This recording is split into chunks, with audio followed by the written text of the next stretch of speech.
Hi everyone. आज के video में देखेंगे साइकोलॉजी का मोस्ट इम्पोर्टेंट एमसीक्यू जो बिहार स्टेट 2025 के लिए काफ़ी ज़्यादा इम्पोर्टेंट है। तो चलिए शुरू करते हैं आज का पहला क्वेश्चन। लेकिन उससे पहले अगर आप यूपीएससी तैयारी 4 स्टेट सेकंड फेज की तैयारी कर रहे हो तो आपके पास सिर्फ 7 से 10 दिन का समय बचा हुआ है। अगर आप चाहते हो फर्स्ट अटेम्प्ट में पेपर क्वालिफाई करना, तो जो आपको 3000 क्वेश्चन दिए जा रहे हैं, अगर आप इतने सारे क्वेश्चन प्रैक्टिस कर लेते हो, क्योंकि जो आपका सिलेबस है 15 यूनिट का, उसमें जितने भी मेजर टॉपिक्स है वो सारे हमने इंपॉर्टेंट टॉपिक्स कवर किया हुआ है। साथ में आपको पता होगा एनसीईआरटी मोस्ट इंपॉर्टेंट है आपके एग्जाम के पॉइंट ऑफ व्यू से। तो हमने चैप्टर वाइज अलग से एनसीईआरटी का चैप्टर वाइज क्वेश्चन आंसर भी रेडी किया है, जो आपके एग्जाम के पॉइंट ऑफ व्यू से काफी इंपॉर्टेंट है। साथ में topic wise theory, previous year question answer, complete 150 marks का नोट्स मिलेगा, चाहे आप यूपीएससी तैयारी 4 की तैयारी कर रहे हो, चाहे आप बिहार स्टेट 2025 का। ये सब कुछ मिलेगा सिर्फ और सिर्फ 500 में, जो आप इस नंबर पे कॉल और व्हाट्सएप करके ले सकते हो। साथ में आपको प्रॉपर गाइड किया जाएगा कैसे 7 से 10 दिन के अंदर किस किस टॉपिक पे फोकस करना है, जिससे आपका पेपर आसानी से क्वालिफाई हो जाए। तो चलिए शुरू करते हैं आज का पहला क्वेश्चन। पिछले क्लास में हमने टॉप 50 क्वेश्चन कवर कर लिया था। अगर आपने वीडियो नहीं देखा है तो बिल्कुल मिस मत करना, जाकर वो सारे क्वेश्चन जरूर चेकआउट करना, क्योंकि सारे क्वेश्चन काफी इंपॉर्टेंट है आपके एग्जाम के पॉइंट ऑफ व्यू से। तो आज चलिए शुरू करते हैं क्वेश्चन नंबर 51 से। और प्लीज वीडियो को लाइक और शेयर जरूर करना, क्योंकि आपका एक लाइक हमें मोटिवेट करेगा आपके लिए और इम्पोर्टेंट क्वेश्चन लाने का। आज का पहला क्वेश्चन है, व्यक्तित्व को डैश के रूप में परिभाषित किया जाता है। पहला ऑप्शन है अस्थायी व्यवहार। ऑप्शन नंबर बी, विचारों, भावनाओं और व्यवहारों को सुसंगत पैटर्न, केवल आनुवंशिक लक्षण या केवल सामाजिक अंतक्रियाएं। Question number 51।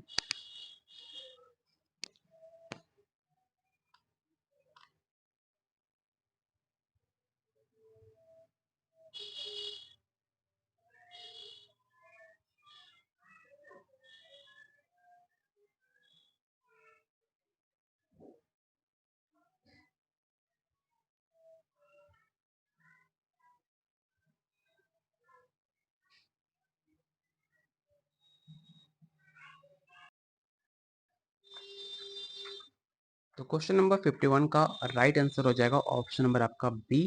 याद रखिएगा, जेम्स लैंग सिद्धांत ये कहता है कि जो हमारे शरीर परिवर्तन होते हैं वो भावनाओं को उत्पन्न करते हैं। Option number B. Question number 52, आपको बताना है कि वीक 5 व्यक्तित्व लक्षणों में डैश शामिल है। ये सवाल आपके प्रीवियस ईयर क्वेश्चन का पूछा हुआ सवाल है, जो काफी इंपॉर्टेंट है। जो आपको बताना है, the weak 5 personality traits include dash. Question number 52 का राइट आंसर बताइए क्या होगा।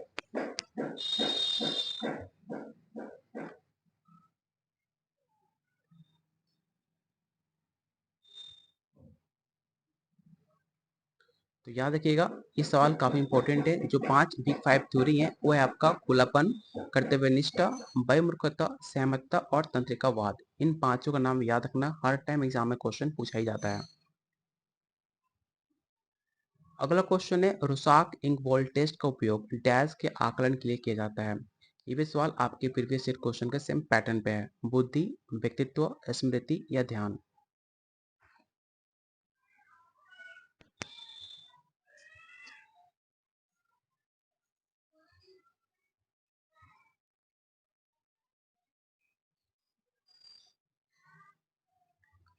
तो क्वेश्चन नंबर 53 का राइट आंसर हो जाएगा ऑप्शन नंबर बी, कि रुसाक टेस्ट व्यक्तित्व के आकलन के लिए उपयोग किया जाता है, जैसे कि आपको पता होगा।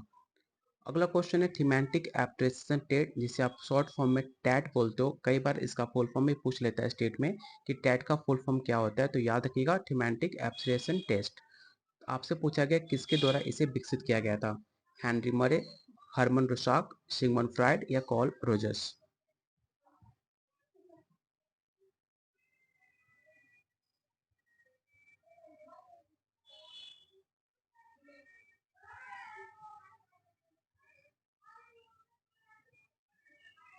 तो क्वेश्चन नंबर 54 का राइट आंसर हो जाएगा ऑप्शन नंबर ए, हेनरी मरे, जो कि टैट को विकसित किया था, जो कि प्रेरणाओं का एक विश्लेषण भी करता है। अगला क्वेश्चन है, व्यक्तित्व का लक्षण सिद्धांत डैश द्वारा प्रस्तावित किया गया है। Gordon Allport, Sigmund Freud, Carl Jung या अब्राहम मैस्लो।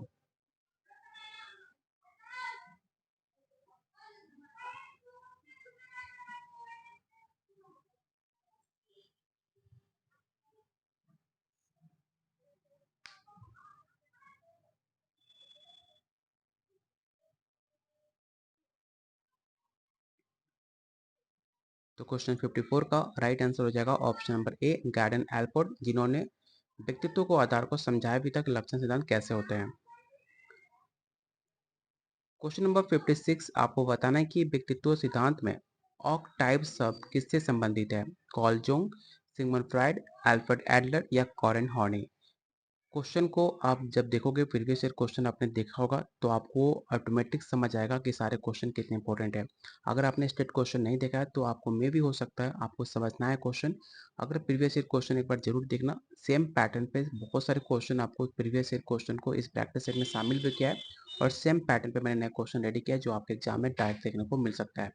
तो बहुत का आंसर ए आ रहा है, तो उनका राइट आंसर बिल्कुल सही है, कॉल जोंग, जिन्होंने सामूहिक अचेतन और ऑक टाइप्स की अवधारणा दी है। क्वेश्चन में पूछा जा सकता है कि सामूहिक अचेतन की अवधारणा किसने दी? तो कॉल जोंग ने दिया था। दो क्वेश्चन पूछे जाते हैं, ऑक टाइप्स और आपके सामूहिक अचेतन किसने दिया था? तो नाम एक ही होगा, कॉल जोंग। अगला क्वेश्चन है, हिंता स्कूल की अवधारणा डैश द्वारा प्रस्तुत की गई थी? Alfred Adler, Sigmund Freud, call Jung या कॉरेन हॉर्नी।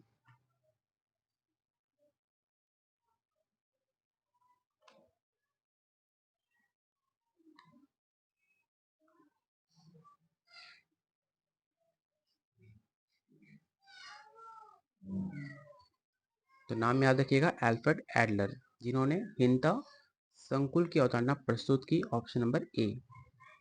मनोसामाजिक विकास के चरण डैश द्वारा प्रस्तावित किए गए थे? एरिक एरिक्सन, जीन प्याजे, सिगमंड फ्रॉइड या लेव वागेट्स्की। Question number 58।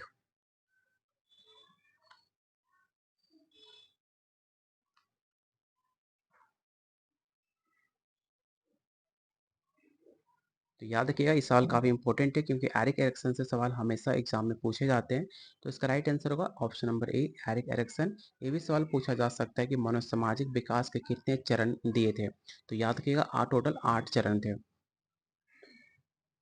संज्ञानात्मक विकास सिद्धांत किसके द्वारा दिया गया था? द कॉग्निटिव डेवलपमेंट थ्योरी पूछा गया है, किसके द्वारा दिया गया है? जीन प्याजे, एरिक एरिक्सन, लेव वागेट्स्की या सिमन फ्राइड।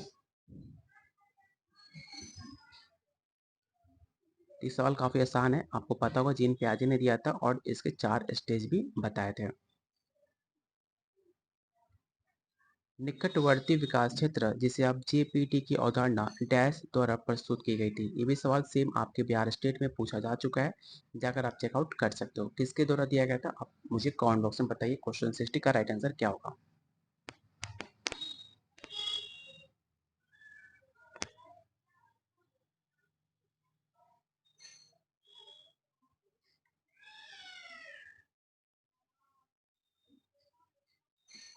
तो क्वेश्चन 60 का राइट आंसर हो जाएगा ऑप्शन नंबर ए, वैगेट्स्की ने जेपीटी की अवधारणा दी जो कि सहायता से अधिगम को समझाता है।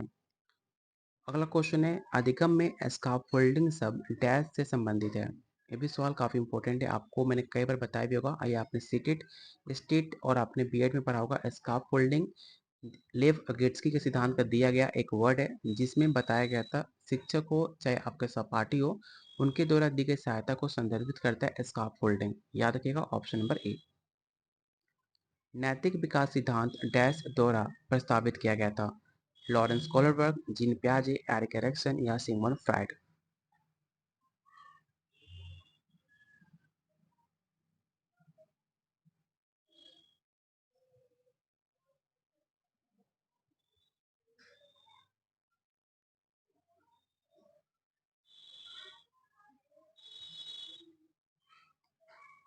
तो क्वेश्चन नंबर 62 का राइट आंसर हो जाएगा ऑप्शन नंबर ए, लॉरेंस कोलरबर्ग।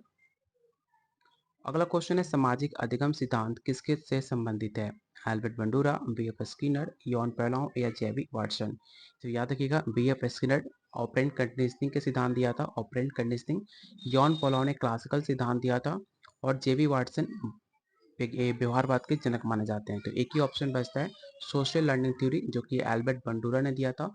टोटल बहुबुद्धि का सिद्धांत किसने दिया था? एल्बर्ट बंडूरा ने दिया था। कितने सिद्धांत बताए थे बुद्धि के? तो 9 बताए थे। किसने किस पे प्रयोग किया था? तो बेबी डॉल पे किया था। ये सारे फैक्ट्स क्वेश्चन है जो आपके एग्जाम में पूछे जा सकते हैं। सोशल लर्निंग थ्योरी से हमेशा इस टॉपिक से 4 से 5 क्वेश्चन हमेशा बनते हैं, जो नेक्स्ट वीडियो में इस टॉपिक को हम फिर से कवर करेंगे, क्योंकि 4 से 5 नंबर काफ़ी इंपॉर्टेंट होता है आपके एग्जाम के पॉइंट ऑफ व्यू से, जो बहुत जल्द आपको इस टॉपिक पे वीडियो मिलेगा। तो ऑप्शन नंबर ए इसका राइट आंसर हो जाएगा। क्वेश्चन नंबर 64, स्व प्रभावकारिता की अवधारणा डैश द्वारा प्रस्तुत की गई थी। पहला ऑप्शन है Albert Bandura, Carl Rogers, Abraham Maslow या Sigmund Freud. Option question number 64।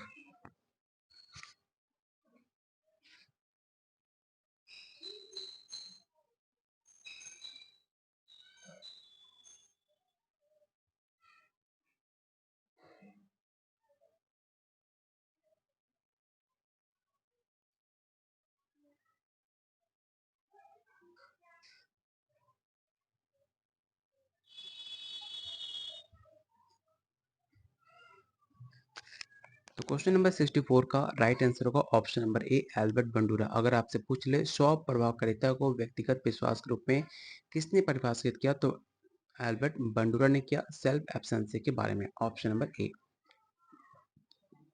समूह गतिकी शब्द किससे संबंधित है? कॉटलेविन, सिगमंड फ्राइड, कॉल रोजर्स या अब्राहम मैस्लो। Question number 65।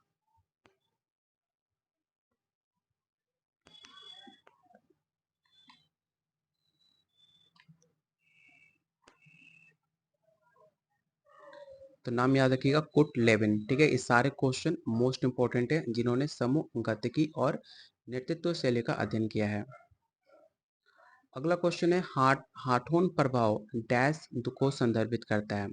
काफी इंपॉर्टेंट क्वेश्चन है, बताइए इसका राइट आंसर क्या होगा।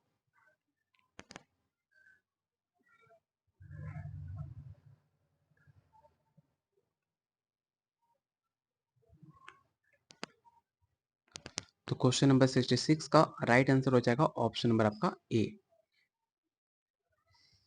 अगला क्वेश्चन है सामाजिक मनोविज्ञान में रूढ़िबद्धता शब्द किसे संदर्भित करता है? बताइए इसका राइट आंसर क्या होगा।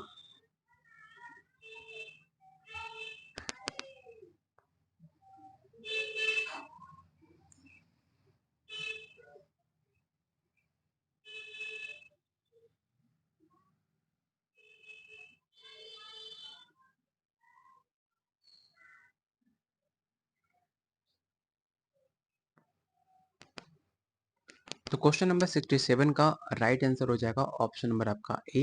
रूढ़िबद्धता जो होता है किसी भी समूह के बारे में निश्चित धाराएं रखता है। ऑप्शन नंबर ए।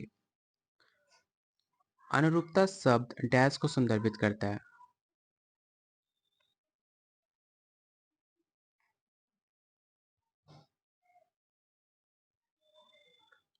तो याद रखिएगा जो अनुरूपता शब्द होता है, जो समूह होता है, वो मानदंडों के अनुसार व्यवहार को बदलना जानता है, इसलिए इसका राइट आंसर होगा ऑप्शन नंबर ए।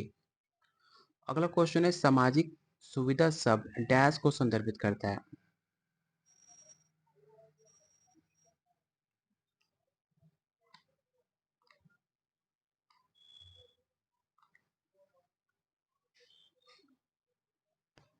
तो इसका राइट आंसर हो जाएगा ऑप्शन नंबर ए।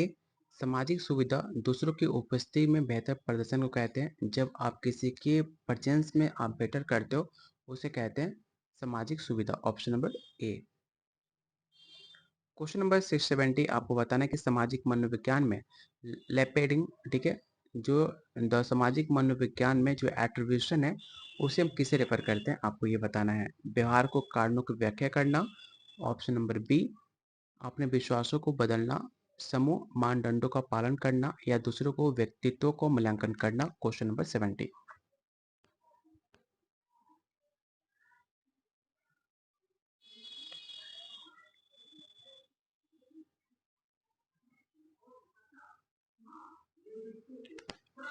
तो क्वेश्चन नंबर 70 का राइट आंसर हो जाएगा ऑप्शन नंबर आपका, यहाँ पर जो भी आंसर ए दे रहे हैं उनका आंसर बिल्कुल सही है। ऑप्शन नंबर ए इसका राइट आंसर होगा।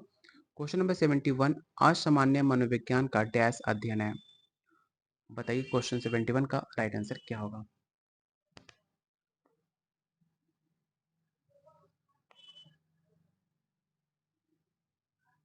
तो क्वेश्चन 71 का जो भी आंसर ए दे रहे हैं उनका आंसर गलत है। इसका जो राइट आंसर होगा ऑप्शन नंबर बी होगा, क्योंकि असामान्य मनोविज्ञान मानसिक विकारों का अध्ययन करता है।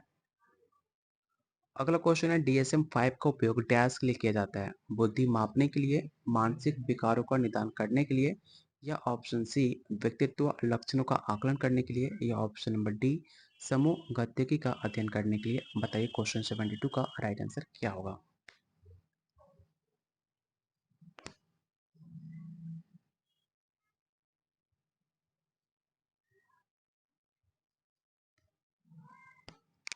तो क्वेश्चन 72 का राइट आंसर हो जाएगा ऑप्शन नंबर बी।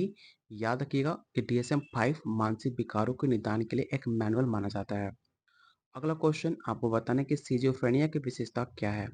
अत्यधिक मनोदशा परिवर्तन, विकृत चिंतन और प्रत्यक्षीकरण, ऑप्शन सी स्मृति हानि, या ऑप्शन नंबर डी चिंता हमले।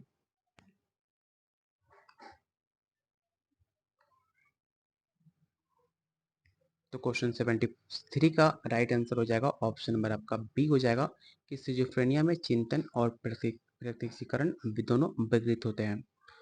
अगला क्वेश्चन है फोबिया शब्द किसे संदर्भित करता है? काफ़ी आसान क्वेश्चन है। फोबिया आप किसी भी चीज़ से डरते हो, चाहे आपका वस्तु हो, चाहे आपका कोई भी ऑब्जेक्ट हो, उसे कहते हैं फोबिया। किसी को पानी से डर लगता है, किसी को हाइट से डर लगता है, उसे कहते हैं फोबिया। तो इसका राइट आंसर क्या हो जाएगा? ऑप्शन नंबर ए। अगला क्वेश्चन है द्विध्रुवीय विकार की विशेषता क्या है? Bipolar disorder. हमेशा इस क्वेश्चन इस टॉपिक से पूछा जाता है कि बाइपोलर डिसऑर्डर की विशेषता क्या है।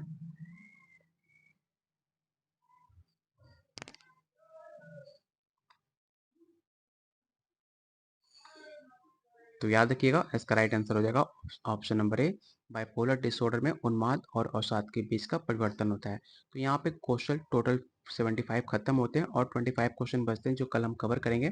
साथ में अगर आप चाहते हो डेली आपको वीडियो मिले, जैसे कोई भी आपका इंपॉर्टेंट क्वेश्चन है अगर आप चाहते हो, तो प्लीज़ वीडियो को लाइक और शेयर जरूर करना, क्योंकि आप वीडियो को लाइक जितना करोगे उतना आपको इंपॉर्टेंट क्वेश्चन और भी ऐसे क्वेश्चन जो मैं गारंटी से कह सकता हूँ सारे क्वेश्चन एग्जाम में पूछेगा, तो पूछेगा ही पूछेगा, इसकी श्योरिटी है। क्योंकि आप पिछले क्लास जाकर देख सकते हो एग्जाम से पहले जो मैंने क्वेश्चन टेक आउट किए थे, सेम क्वेश्चन एग्जाम में पूछे भी गए थे। तो चलिए शुरू करते हैं। आपका नेक्स्ट क्लास आपको कल मिलेगा 25 क्वेश्चन का।